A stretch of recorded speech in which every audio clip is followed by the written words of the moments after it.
Queridos irmãos, a paz do Senhor, pastor Everaldo Moraes, novamente eu estou voltando aqui para dizer aos irmãos que já tenho a minha conclusão sobre os vídeos que nós postamos nesta manhã, nessa nossa manhã, nessa semana teológica, nessa semana cujo tema é escatologia bíblica, né? Durante essa semana toda, como os irmãos sabem, nós iniciamos a partir de hoje um estudo sobre escatologia. E postamos aqui no grupo, como eu disse aos irmãos, 3 vídeos, acabamos postando 3 vídeos, né? De irmãos de denominações diferentes, uns batista, outro assembleano, né? De forma que nós tivéssemos uma visão mais ampla possível a respeito deste assunto. Porque hoje nós utilizamos como tema para estudo as 70 semanas de Daniel. Digo aos irmãos que eu fiquei muito satisfeito com o conteúdo dos vídeos. Evidentemente tem apenas um que eu discordo em parte dele, quando ele fala que a igreja passará pela grande tribulação, ou seja, ele é daqueles crentes, né? Pré-tribulacionistas, né? Como se chama, né? Acha que a igreja passa por esse evento terrível. Eu, evidentemente, não concordo, até porque a base bíblica que ele deu, para mim, não se aplica, né? Eu gosto de aplicar aquilo que está lá em Apocalipse, onde o Senhor diz que, para a igreja de Filadélfia, me parece, que como guardar-te, né? Como guardar-te a palavra, né? Como guardar-te a mensagem, né? Eu também te guardarei naqueles dias, nos dias terríveis, nos dias de tribulação. Nós, evidentemente, não concordamos, porque a gente não vê base bíblica para a igreja passar por esse processo. Não só Apocalipse, mas São Paulo e outras passagens bíblicas, dentro de um contexto mais amplo, nos dá segurança de que a igreja realmente não passa por esse período atribulado. Fora isso, eu acho que as mensagens foram boas, profundas, bem estudadas, bem concatenadas, estudadas dentro de um contexto macro e não com base em versículos isolados, né? Isso foi muito bom. Acho que nós ganhamos todos com esses irmãos. São preletores jovens, conferencistas jovens, que acredito ensinar muita coisa para nós. Eu apenas quero fazer um ligeiro comentário de uma parte que, infelizmente, os escatologistas, eles comentam, por exemplo, esse tema, 70 semanas de Daniel. Eu quero pedir perdão aos irmãos aqui pela zoada, que tem uma construção aqui atrás e eu moro aqui no meio de prédio, embora eu moro numa casa, mas eu moro no meio dos prédios e a zoada de vez em quando vem. Bem, como eu estava dizendo para os irmãos, então, os irmãos que comentam escatologia bíblica, principalmente esse tema, 70 semanas de Daniel, eles têm essa dificuldade imensa de explicar exatamente a última semana de Daniel, os 7 últimos anos. Porque os irmãos sabem que essas 70 semanas de Daniel, que na verdade são semanas de ano, né? Elas começaram lá em 443 a.C., mais ou menos, pela expedição de um decreto do rei Artaxerxes, né? Muitos dizem que foi a expedição do decreto do rei Ciro, né? Esses reis persas que levaram Israel para lá e depois, pela ordem de Deus, eles mesmos, né? Inclusive Ciro foi um dos encarregados de autorizar a volta do povo para reconstruir Jerusalém. Ou seja, Deus usou o ímpio para levar e usou também o ímpio para trazer o povo de volta. Muito bem, irmãos. Então, os comentadores geralmente eles comentam bem até a 69 semana. A última semana eles comentam assim, eu acho muito por cima, porque tem alguns temas muito profundos, ainda muito enigmáticos, que a teologia e os comentadores da escatologia ainda não conseguiram explicar com muita segurança. E é nesse tema que, se me permitam, com a máxima vênia, eu quero mergulhar. Não como ensinador, mas como um aprendiz, como uma pessoa que pesquisa, e cheguei às seguintes conclusões. Primeiro, as 69 semanas de Daniel, elas, como eu disse, elas ocorrem com a emissão desse decreto em 443 a.C. e terminam na queda e destruição de Jerusalém, com a queimação do templo por Tito nos anos 70 da era cristã, depois de Cristo. Tito era um general romano, filho do imperador Vespasiano, imperador romano, um jovem general que teve essa grande façanha, né, que na verdade foi o cumprimento de uma profecia, né, de destruir Israel e o seu esplendoroso templo, né. Tito fez tudo para não destruir o templo, porque realmente era de riqueza incalculável, mas os judeus, aí eu invoco Joséfo em Antiguidades, os judeus rebeldes se refugiaram dentro do templo, principalmente no lugar santíssimo, e ele não teve alternativa a não ser atear fogo no templo e queimar aquela grande maravilha do mundo antigo. Muito bem, irmãos, então, quando eles queimam o templo, encerra aí o período das 69 semanas. Né? Alguns dizem que foi com o nascimento de Jesus, com a morte de Jesus que encerrou. Eu acho que foi com a queimação do templo, a destruição de Jerusalém, queimou-se o templo e remanesce lá apenas uma pequena parte do Muro das Lamentações. Aí encerra esse período das 69 semanas de Daniel. Fica então faltando cumprir a última semana de Daniel, que são os últimos 7 anos. Nessa interrupção com a queda de Jerusalém, começa aí um período de vácuo história, né? Nesse período aí, inicia um outro período importante, que é o aparecimento da igreja. Abre-se aí a dispensação da graça, abre-se aí o período de vez, de oportunidade para os gentios. Por quê? Porque com Jesus morrendo na morte da cruz, rejeitado pelos seus, para os quais ele veio, abriu-se então a oportunidade para os gentios, para nós, né, que não éramos e que não somos da comunidade de Israel. Esse período, que é chamado na Bíblia de Tempo dos Gentios, ele vai se concluir no arrebatamento da igreja. E lá, conforme nós podemos ver São Paulo escrevendo aos Tessalonicenses, 1 Tessalonicenses lá no capítulo 4, versículo 15 e 17, né? Ele faz lá, São Paulo explica lá a forma fantástica com que a igreja é arrebatada, né? Sob o soar de trombeta de Deus, né? Os mortos ressuscitarão primeiro, nós que estivermos vivos seremos transformados, encontraremos o Senhor nos ares e assim estaremos para sempre com o Senhor. É uma narrativa tão bonita que São Paulo conclui dizendo: consolai-vos uns aos outros com essas palavras. Muito bem, então depois que a igreja for arrebatada, né, reinicia-se a semana remanescente de Daniel. Como é que essa semana vai se iniciar?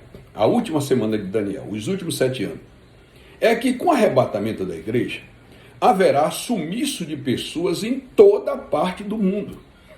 Aviões cairão, aviões voarão, pilotos desaparecerão, pessoas de dentro da aeronave desaparecerão, 2 pessoas socando arroz, né, no pilão, uma vai embora, outra fica, os escritórios desaparecerão pessoas, os hospitais, médicos. Quer dizer, onde está a igreja do Senhor? Onde estão pessoas que formam essa assembleia mística universal, que é a igreja do Senhor, né?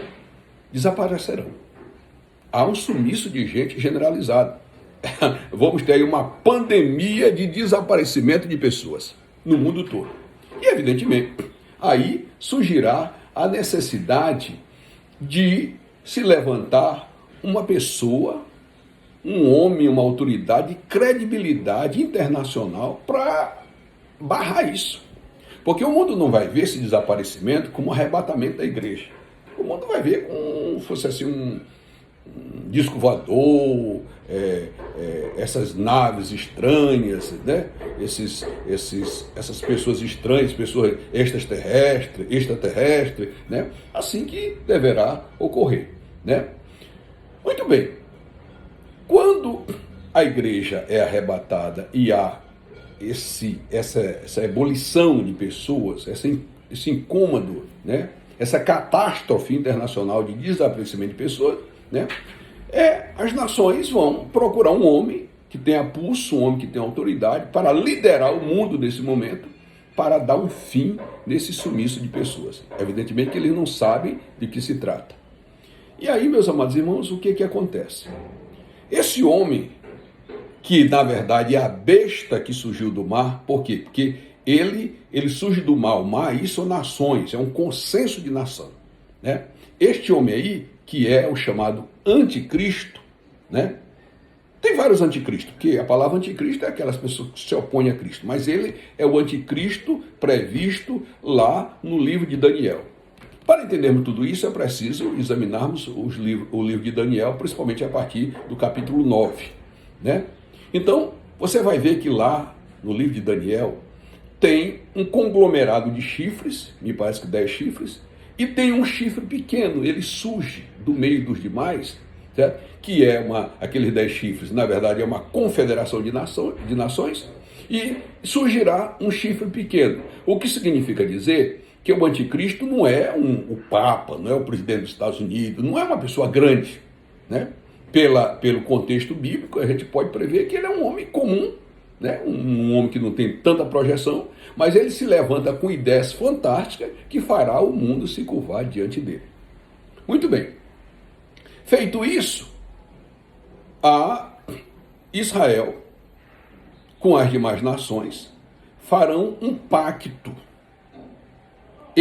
O anticristo fará um pacto com Israel e também com as demais nações, certo? E o que acontece, irmãos? Nesse período, a igreja já estará na glória, porque a igreja não passará pela grande tribulação, e isso nós falamos e dizemos com espectro em Apocalipse 3:10. As pessoas, por exemplo, que admitem que a igreja ou parte dos crentes passarão pela grande tribulação, eles invocam Apocalipse 7:13 e 14, onde o ancião viu aquelas pessoas, aquelas almas daquelas pessoas, e disseram: quem são estes? De onde vêm, né? Aquelas pessoas. E foi dito a eles: esses são os que vieram da grande tribulação, né? Que lavaram suas vestes no sangue do Cordeiro, né? Então, as pessoas que assim pensam, elas dizem que essas pessoas fazem parte da igreja, essas pessoas, a igreja passará pela grande tribulação. Irmãos, evidentemente que o Senhor, quando falou à igreja de Filadélfia, ele disse que nós não passaríamos por esses dias, né? Lá em Apocalipse 3:10 está explícito que ele nos livraria, ele livraria a sua igreja deste momento terrível que o mundo passaria. Então a igreja não passa, não há como se explicar, não há como se fundamentar biblicamente que a igreja passe por essa grande tribulação. Mas voltando ao que eu dizia, então o anticristo, ele se tornará um líder mundial por consenso das nações, por isso que ele é a besta que surgiu do mar. Ele terá sob o seu comando os grandes exércitos do mundo, porque ele fará um pacto militar e político com as nações do mundo. Ele terá também a grande mídia, né? Ele terá toda a tecnologia do mundo à sua disposição. E a Bíblia diz que ele, inclusive, fará com que ele fará uma centralização de poder a ponto de colocar chips, né? A ponto de colocar seu número nas pessoas, através, evidentemente, de um chip, né? Onde quem não tiver essa identificação, não poderá comprar, não poderá vender, não poderá transacionar nada, né? Ele passa a centralizar o poder sobre sua pessoa. Muito bem. Mas ele fará um governo de muita prosperidade, ele fará um governo de muito futuro. É uma prosperidade que o mundo irá obter e passar, que o mundo nunca experimentou. Nunca se teve tanta prosperidade no mundo como no governo do anticristo. Você só vai ver uma prosperidade superior a esse no governo milenial de Jesus, mas isto é lá na frente. Muito bem. Quando ele se acha dono, como diz assim, dono da bola, né? Rei da cocada preta, como diz o outro, ele, nessa época, Israel já estará com o seu templo reconstruído, construído, né? E aí os irmãos sabem, todos os comentadores são unânimes em dizer, está aí os noticiários internacionais, o judeu, o capital judeu, é o capital que move o mundo, né? Então, os judeus já estão providenciando, né, todos os ingredientes, todos os elementos, né, tudo que eles precisam para fazer, para reerguer esse templo, né, com tanta glória, com tanto poder, né, semelhante ao templo que Salomão ergueu para o Senhor. E com a restauração do templo, voltará também os sacrifícios, aquele sacrifício que os judeus faziam. Evidentemente, isso aí não tem aplicação nenhuma, esses sacrifícios à igreja, até porque a igreja não está mais aqui, né? Mas os sacrifícios dos judeus, né, voltarão a ser praticados no templo naquela época. Muito bem. E aí o irmão pergunta, os judeus não sobem nesse momento? Não. Os judeus passarão pela grande tribulação, e isso nós vamos provar, isso está escrito para os irmãos com todas as formas, tanto no livro de Ezequiel como no livro de Zacarias. Tá? Então, o que ocorre? Os judeus voltam às suas atividades no templo, às suas atividades litúrgicas no templo. E o anticristo, já dono de um poderoso poder econômico e político, ele resolve entrar no templo, cessar os sacrifícios, né? Todo aquele ritual, certo? De sacrifício, ele cessa, ele profana o templo. Como é que ele profana o templo? Ele profana o templo entrando no templo, se sentando num trono no templo, exigindo ser adorado como Deus. E aí Israel não concorda. Israel não concorda e Israel rompe com ele, certo?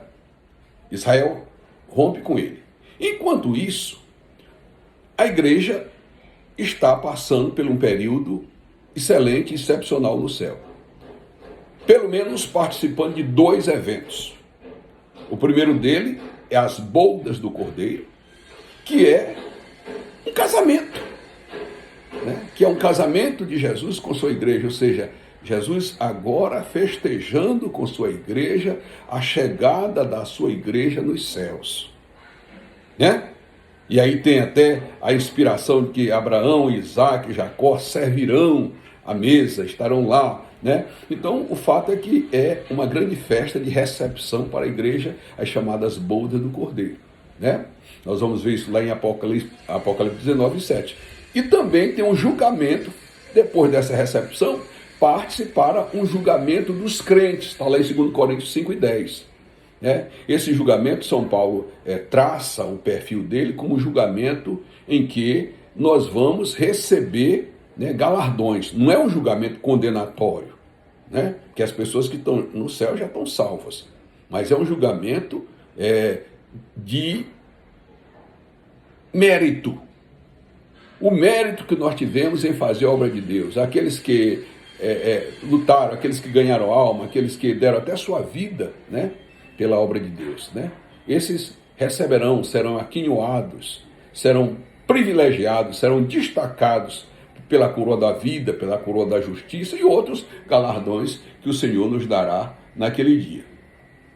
Muito bem, irmãos, com o julgamento, com o rompimento entre o anticristo e Israel rompendo com o anticristo, né? primeira providência que o anticristo faz é mandar o exército que vem do norte, um grande exército, e aí se discute se é a Rússia, se é outro país, ninguém sabe, mas é um grande exército formado que invadirá Israel. Mas acontecerá uma coisa interessante. Nesse período, Deus virá em defesa de Israel, descendo sobre esse exército grande quantidade de saraiva, pedra, fogo, etc, etc.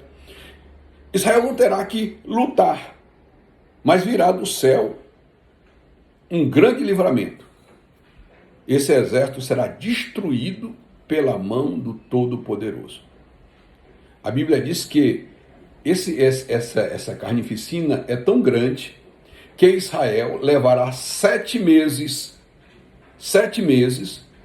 juntando os cadáveres, enterrando esses cadáveres para limpar a terra. Está lá em Ezequiel 39:12.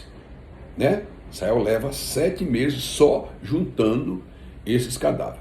Muito bem, com essa derrota, o que acontece? Com essa derrota inicial, o anticristo exige o cumprimento dos tratados de cooperação que ele tem com as nações do mundo. Os tratados militares que ele assinou com as nações do mundo, ele vai querer agora pôr em prática, ou seja, ele vai convocar os exércitos das nações aliadas dele para uma batalha para dizimar Israel. E começa-se então a batalha. Né? Israel será invadida, né? Será invadida, e o profeta Zacarias diz que a carnificina é imensa, é grande. 2/3 de Israel será destruído nessa grande batalha. A batalha do Armagedon. Essa grande batalha, 2/3 do povo de Deus é destruído, certo? É morto. E 1/3, o remanescente, que São Paulo diz que será salvo, ele olhará para o céu e clamará a Deus, clamará a Jesus, reconhecerá Jesus como Messias e olhará para o céu e vai clamar, chorar e pedir a proteção de Jesus. Para se cumprir o que o Senhor Jesus falou, quando ele disse lá em Mateus 23:37, me parece, onde diz: Jerusalém, Jerusalém, que mata os profetas e apedreja os que te forem enviados. Quantas vezes eu quis juntar os teus filhos, como a galinha junta os pintos debaixo das asas, e não quiseste. Mas eu não virei a ti, Jerusalém, até que digas, até que proclames, até que grites: bendito é o rei que vem em nome do Senhor. Glória a Deus. Quando Israel estiver sendo quase dizimada, ele vai olhar para o céu e clamar ao Senhor. E o Senhor vem com seu exército, com sua igreja, com poder e grande glória, e travará com aquelas nações comandadas pelo anticristo a grande batalha do Armagedon. A Bíblia diz, irmãos, que quando Jesus descer com seu povo, com seu exército, que ele pisar no Monte das Oliveiras, o monte se fenderá. Aquele mesmo monte que ele subiu, que ainda está preservado lá em Israel, para quem for lá e querer visitar, certo? Vai ver que Jesus vai pisar na volta para salvar Israel, e o monte se fenderá. A Bíblia diz que o monte abrirá em 2 bandas e surgirá até 2 braços de rios, né, naquele monte. Jesus então, e aí é um grande mistério, com a espada que sai da sua boca. Tudo indica que Jesus talvez não use armas com seus exércitos, mas ele diz: com a espada que sai da sua boca, a espada que sai da sua boca, ele aniquilará os exércitos do anticristo. Os rios Tigre e Eufrates se tornarão em sangue humano, naquela grande batalha. E aparecerá um anjo no sol, convocando as aves do céu para comer carne de poderosos, de reis, de generais, para limpar a terra. Depois desse episódio, Jesus leva as nações ao vale de Josafá. É claro que lá em Joel 3:14, fala desse julgamento. É claro que é um julgamento de líderes, porque evidentemente que o vale de Josafá não cabe à população das nações do mundo. Mas o que se interpreta, a hermenêutica desse texto, é que ali serão julgados os líderes do mundo, né? Também não está bem claro o local e a época, mas também há um forte indício de que Israel, aquele julgamento que Jesus disse que sentaria no trono, na regeneração, no trono, e os seus discípulos sentariam em 12 tronos para julgar as 12 tribos de Israel, tudo indica que também será ali naquele local. Mas Israel será julgado. Tudo isso se passará aqui na terra. Israel não subirá ao céu, certo? Israel passará pela grande tribulação, certo? Será salvo o remanescente, salvo aqui, salvo por Jesus Cristo, né? E depois desse julgamento que Jesus fará a Israel, com os seus discípulos, com seus apóstolos, certo? Ele iniciará o seu reino milenial. Antes disso, o Senhor Jesus prenderá Satanás, né? O dragão. Ele será preso por 1000 anos, porque Jesus não vai fazer um governo com Satanás solto, evidentemente. Então Satanás será preso por 1000 anos, enquanto Jesus governa. E aí o governo de Jesus é aquele que Isaías traça. Um governo de paz, de prosperidade, ninguém paga aluguel de casa, porque as casas são próprias. Nesse governo, a criança conduz o leão, né? Tudo é prosperidade, tudo é paz, né? Os velhos morrem depois de 100 anos, claro que não são aqui as pessoas que já foram, já estiveram no céu, não é a igreja que se trata disso, certo? Mas quero dizer aos irmãos que é isso que ocorre. Jesus inaugura o seu reino milenial com a sua igreja, certo? E tem mais. A Bíblia nos afirma, certo? Que Davi, o rei Davi, lá em Ezequiel 37:25, rei Davi tomará parte desse governo milenial do Senhor e Salvador Jesus Cristo. Então, irmãos, eu verifico, essas eram as minhas pinceladas sobre a última semana de Daniel. Acho que nós precisamos estudar, aprender e principalmente compreender. Não nos levamos por ventos alheios que, por exemplo, dizem que a igreja passará pela grande tribulação. Não, nós não estaremos aqui, mas estaremos com o Senhor, certo? Gozando da festa das bodas do Cordeiro, participando dos prêmios, recebendo os prêmios, certo? Que nos será concedido, que o Senhor dá a cada um segundo aquilo que tiver feito de bem ou de mal. Mas receberemos esses galardões na sala do trono do nosso Senhor e Salvador Jesus Cristo. Então, queridos, que Deus nos ajude, que Deus nos abençoe, que possamos compreender que o nosso Deus é o Deus de ontem, hoje e eternamente. A Bíblia tem tudo, absolutamente tudo. Só basta a gente estudar e pesquisar e pedir ao grande intérprete da palavra de Deus, que não somos nós, mas o Espírito Santo de Deus. Que Deus nos abençoe. Um grande abraço a todos, em nome de Jesus.